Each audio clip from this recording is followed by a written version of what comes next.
Gunung Ciremai karena menjadi gunung tertinggi di Jawa Barat. Gunung ini termasuk salah satu gunung yang menjadi tujuan para pendaki, khususnya untuk para pendaki yang berada di wilayah Jawa Barat. Namun, tidak bisa dipungkiri, semakin hari, Gunung Ciremai semakin santer dibicarakan oleh kalangan pendaki karena dikenal angker dan dipercaya menyimpan banyak misteri di dalamnya. Tak ayal pula, banyak sekali kisah mistis yang menyelimuti Gunung Ciremai. Baik cerita mistis yang dialami oleh para pendaki, seperti cerita dari Kang Oetis yang tersesat di Gunung Ciremai selama 3 hari. Ataupun cerita yang kita dengar dari warga setempat Gunung Ciremai. Mungkin setelah kamu mendengar betapa banyaknya kisah mistis tentang Gunung Ciremai, ada sebuah pertanyaan yang menghampiri pikiranmu, yakni, misteri apa sajakah yang membuat Gunung Ciremai begitu angker? Mari simak video dari mitos atau fakta berikut.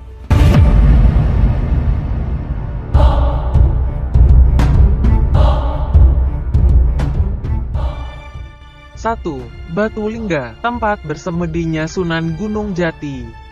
Konon, zaman dahulu, bangsa Portugis yang menduduki Indonesia kala itu sangat berambisi untuk menghabisi para ulama yang ada di Indonesia. Hal ini mengakibatkan para ulama, termasuk Sunan Gunung Jati, Syarif Hidayatullah, sepakat melakukan perjalanan menuju Gunung Ciremai untuk bermusyawarah atau berunding. Sebagian besar ahli sejarah bersepakat bahwa jalur yang dipakai oleh para ulama, yakni Wali Songo, kala itu adalah jalur Linggarjati dan dipandu oleh kakeknya Sunan Gunung Jati, yang kita kenal dengan julukan Satria Kawirangan.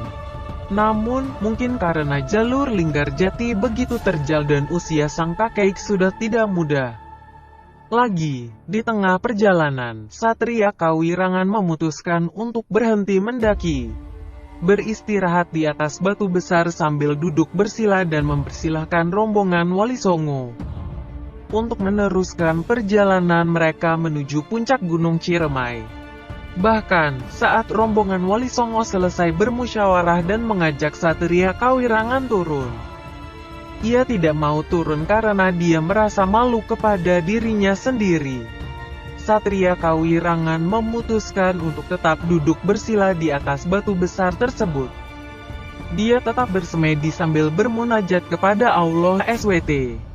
Menurut Mbah Saman, seorang pemilik warung makan dan penginapan di jalur Linggarjati, Satria Kawirangan menghabiskan sisa hidupnya dengan bertapa di atas batu tersebut sangat lama, sehingga meninggalkan bekas di atas batu tersebut berupa cekungan yang beber bentuk seperti jantung manusia. Pada tahun 1521, Sunan Gunung Jati mendengar kabar atas meninggalnya sang kakek yakni Satria Kawirangan. Untuk menghormati kakeknya yang pernah bersusah payah memandu Wali Songo saat mendaki Gunung Ciremai, Sunan Gunung Jati pun memutuskan untuk bersemedi di atas batu besar tempat kakeknya dulu bersemedi sampai tahun 1530. Hingga kini, batu yang dipakai bersemedi oleh Sunan Gunung Jati kita kenal dengan sebutan Batu Lingga. Kini, menurut banyak kabar yang beredar, banyak pendaki yang memberikan kesaksian bahwa mereka pernah ditemui seorang kakek berjubah putih di sekitar area Batu Lingga.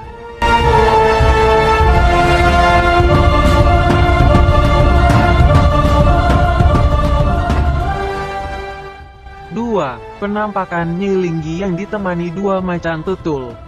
Ketika kita membicarakan tentang misteri Gunung Ciremai, kita tidak bisa terlepas dari sosok Nyi Linggi yang ditemani 2 macan tutulnya. Pertanyaannya, siapakah itu Nyi Linggi? Menurut masyarakat sekitar, termasuk Maman, salah satu juru kunci Gunung Ciremai, cerita Nyi Linggi memiliki kaitan dengan Sunan Gunung Jati. Pasalnya, setelah Sunan Gunung Jati selesai dari semedinya dan turun dari Gunung Ciremai, Nyi Linggi datang ke Batu Lingga untuk meneruskan pertapaannya Sunan Gunung Jati. Dengan ditemani dua binatang kesayangannya, yakni 2 ekor macan tutul. Nyi Linggi bermaksud mendapatkan ilmu kedikdayaan dengan cara melakukan sebuah ritual di Batu Lingga, batu besar tempat bersemedinya Sunan Gunung Jati. Namun, Nyi Linggi gagal mendapatkan ilmu kedikdayaan. Ia meninggal dunia sebelum menyelesaikan ritualnya. Berselang waktu kemudian, masyarakat sekitar menemukan mayat Nyi Linggi di atas Batu Lingga. Tentang 2 ekor macan tutulnya, hingga kini masih menjadi misteri. 2 macan tutul itu menghilang entah kemana, hilang tanpa jejak. Kini, sosok Nyi Linggi masih eksis dalam pembicaraan masyarakat setempat. Banyak pula para pendaki menuturkan bahwa mereka pernah mendapati sosok nenek yang ditemani 2 macan tutul di sekitar area Batu Lingga.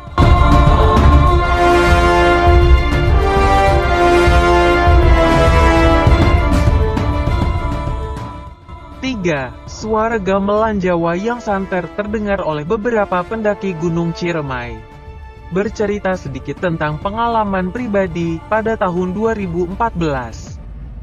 Setelah saya pulang dari pendakian Gunung Ciremai, rombongan saya dikejutkan oleh seorang teman, bernama Ricky. Dia menemukan rekaman video yang berhasil membuat bulu kuduk saya berdiri kala itu. Dalam rekaman video itu, kami mendengar suara gamelan, namun tidak ada gambar sama sekali. Hanya warna hitam yang saya tonton dalam video yang berdurasi kurang lebih 3 menit tersebut.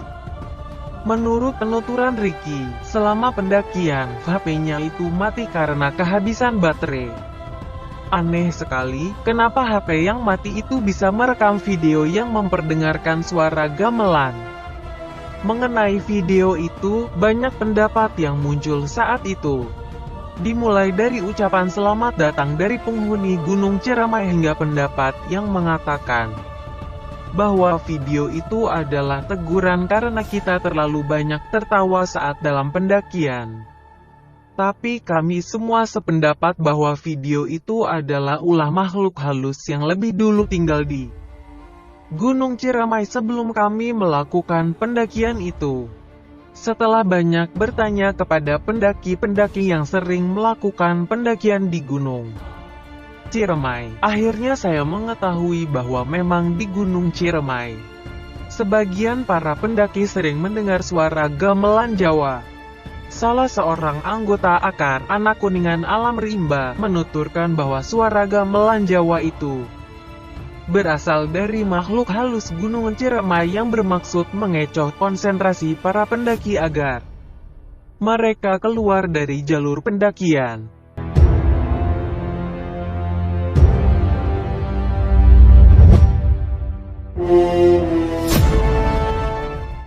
Empat. Sosok jalak hitam dan tawon hitam yang muncul di pos pengalap atau pos 6. Seolah menjadi pelengkap untuk angkernya Gunung Ciremai. Ada 2 binatang yang menjadi misteri sampai saat ini. Kedua binatang tersebut adalah jalak hitam dan tawon hitam. Kenapa menjadi misteri? Jalak hitam yang selalu datang bagaikan hewan penjemput di pos 6 atau pengalap. Dia akan mengikuti pendaki dari pos pengalap sampai Seruni. Dan tawon hitam yang selalu mengganggu warga sekitar menuturkan, apabila kamu ingin selamat saat mendaki Gunung Ciremai, hendaknya kamu tidak mengusik keberadaan kedua binatang misterius ini. Bener banget nih, kita memang tidak boleh mengusik makhluk hidup lainnya.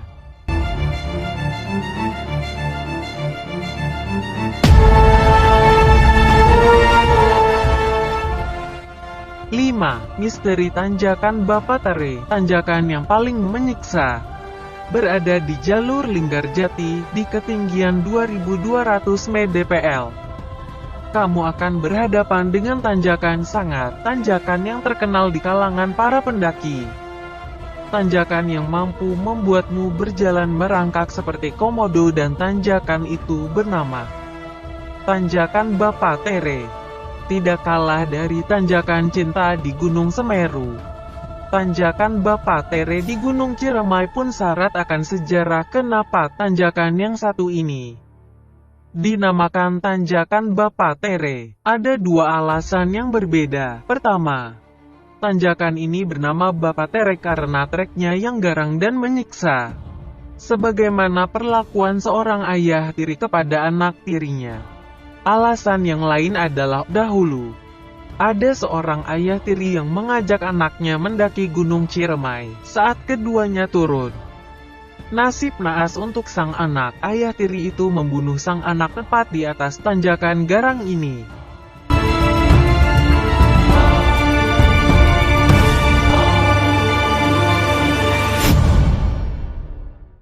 Enam, adat menginjak bumi, menghindari dedemit. Maman, salah satu juru kunci Gunung Ciremai, memberikan wejangan yang berbunyi seperti berikut.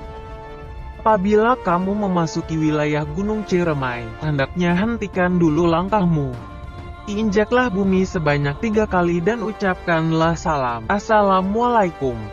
Hal ini dilakukan agar kamu terhindar dari keusilan dedemit yang menguasai setiap pos di Gunung Ciremai. Lebih lanjut, Maman bercerita bahwa dahulu, di Gunung Ciremai, banyak sekali manusia dan kuda mereka yang meninggal karena sudah tidak tahan dengan tugas yang diberikan oleh penjajah Belanda.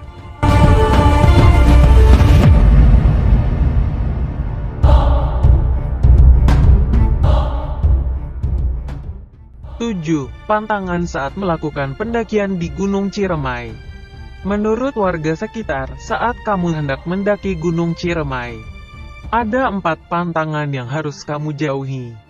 Menurut mereka, pantangan itu untuk menjaga keselamatanmu selama mendaki atap Jawa Barat ini. Di antaranya adalah: pertama, tidak boleh mengeluh.